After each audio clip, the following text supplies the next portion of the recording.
Magandang gabi mga ka-idol. Napakasaya pala guys pagka nakita mo ang isang kaibigan mo na isang vlogger.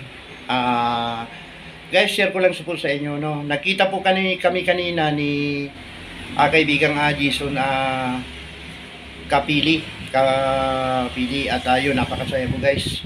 Kaibigang Jason, maraming salamat sa iyong pag-estima sa akin sa pagtanggap mo sa akin na diyan sa bahay mo. Salamat sa iyong pamerinda, no.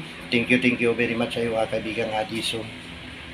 So ayan guys, si kaibigang Jason, kaibigan po natin sa YouTube. Thank you very much kaibigang Jason, ano. Maraming salamat sa iyo at nakilala kita na isang napakabait na kaibigan. So ayan at nandito na nga po ako ngayon guys sa aking barbershop. At hindi po tayo ngayon na masada. At medyo nagpahinga naman tayo, nag-relax. Naminlit po ng isda at yun ay nakahuli naman tayo guys. Nakahuli naman tayo ng isda.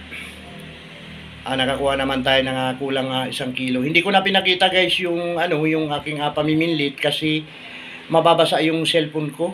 Umulan po kasi doon kanina sa bilog, Balangkas bilog, no.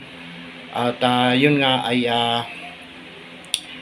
kararating ko lang guys kanina pa. Ayan at nagluto na tayo at pamaya-maya ay maliligo na po tayo, no. So ayan guys at basta tuloy-tuloy lang po tayo sa pag-YT. Laban lang at